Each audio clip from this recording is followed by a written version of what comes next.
Ang paglampas ng anghel. Ikalabindalawang kabanata. Sinabi ng Panginoon kina Moises at Aaron doon sa Ehipto, "Mula ngayon ang buwan na ito ang magiging unang buwan ng taon para sa inyo. Ipaalam ninyo sa buong kapulungan ng Israel na sa 10 araw ng buwan na ito, maghahanda ang bawat pamilya ng isang tupa o kambing. Kung maliit lang ang isang pamilya, at hindi makakaubos ng isang tupa, maghati sila ng kapitbahay niya. Hatiin nila ito ayon sa dami nila, at ayon sa makakain ng bawat tao. Kailangang piliin ninyo ang lalaking kambing o tupa, na 1 taon pa lang at walang kapintasan. Alagaan ninyo ito, hanggang sa dapit hapon ng 14 na araw ng buwan. Ito ang panahon na kakatayin ng buong kapulungan ng Israel, ang mga hayop. Pagkatapos kunin ninyo ang dugo nito at ipahid sa ibabaw at sa gilid ng hamba ng mga pintuan ng mga bahay na kakainan ninyo ng mga tupa.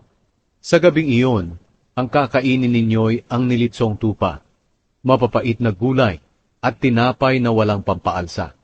Huwag ninyong kakainin ng hilaw o nilaga ang karne, kundi litsunin ninyo ito ng buo, kasama ang ulo, paa, at mga lamang loob. Ubusin ninyo ito, at kung may matira kinaumagahan, sunugin ninyo. Habang kumakain kayo, handa na dapat kayo sa pag-alis. Isuot ninyo ang inyong mga sandalyas at hawakan ang inyong mga baston, at magmadali kayong kumain. Ito ang pista ng paglampas ng anghel na ipagdiriwang ninyo bilang pagpaparangal sa akin.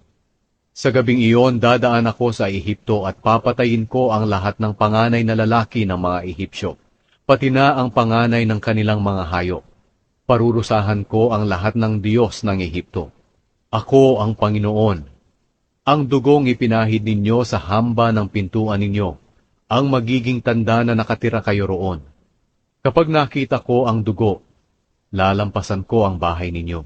At walang salot na sasapit sa inyo kapag pinarusahan ko ang Ehipto.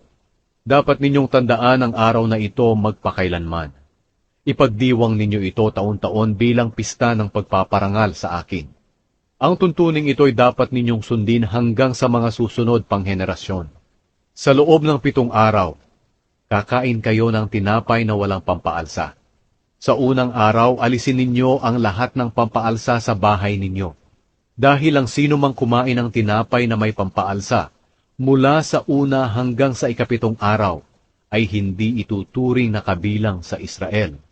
Sa una at sa 7 araw, magtipon kayo para sumamba sa akin. Huwag kayong magtatrabaho sa araw na iyon, maliban na lamang sa paghahanda ng pagkain na kakainin ninyo. Ito lang ang gagawin ninyo. Ipagdiwang ninyo ang pista ng tinapay na walang pampaalsa, dahil magpapaalala ito sa inyo ng araw na inilabas ko ang bawat lahi ninyo mula sa Ehipto. Ipagdiwang ninyo ito magpakailanman, bilang tuntunin na dapat sundin hanggang sa mga susunod pang henerasyon.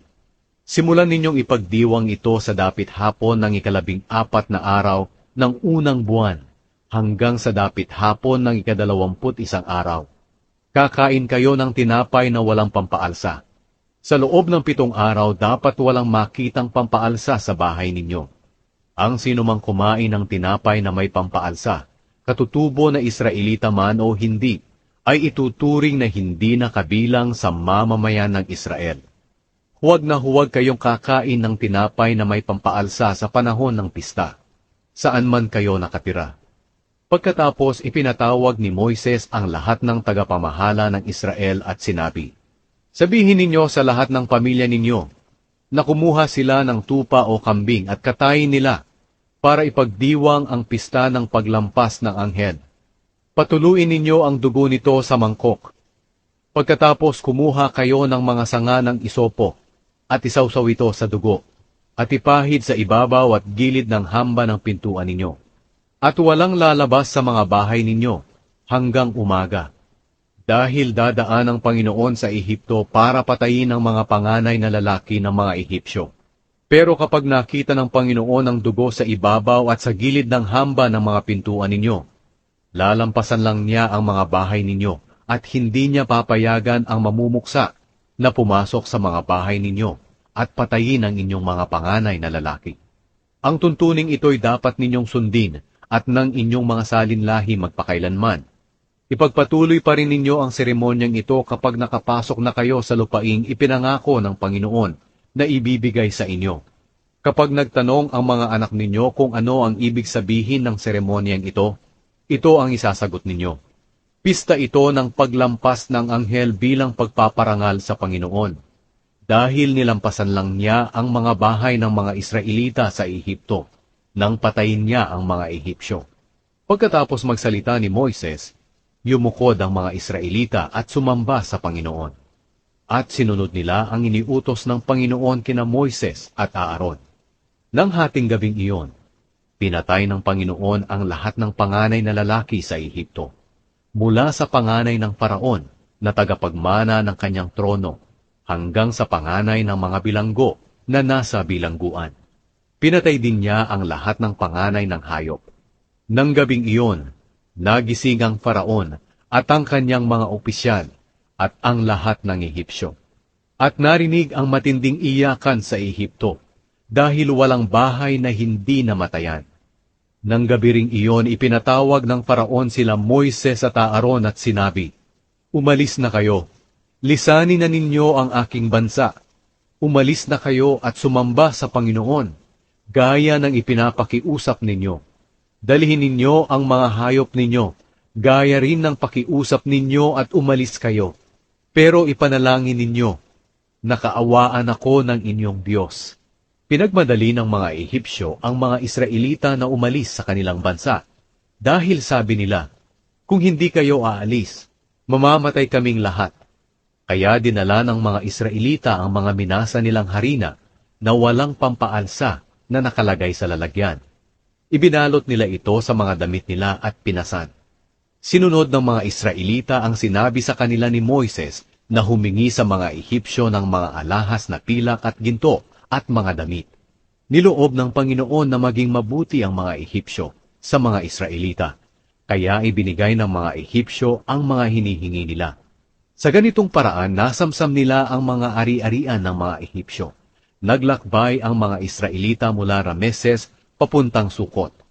Mga 600,000 lahat ang lalaki, hindi pa kabilang dito ang mga babae at mga bata. Marami ring mga dayuhan ang sumama sa kanila at marami silang dinalang hayop. Nang huminto sila para kumain, nagluto sila ng tinapay na walang pampaalsa mula sa minasang harina na dala nila galing sa Ehipto. Hindi ito nalagyan ng pampaalsa dahil pinagmadali sila ng mga Ehipsyo na umalis at wala na silang panahong hintayin pa ang pag-alsa ng minasang harina. Nanirahan ng mga Israelita sa Ehipto ng 430 taon. Sa huling araw ng 430 taon, umalis sa Ehipto ang buong mamamayan ng Panginoon. Nang gabing umalis ang mga Israelita sa Ehipto, binantayan sila ng Panginoon buong gabi. Kaya katulad ng gabing iyon taon-taon, magpupuyat ang lahat ng mga Israelita bilang pagpaparangal sa Panginoon at gagawin nila ito hanggang sa mga susunod pang henerasyon.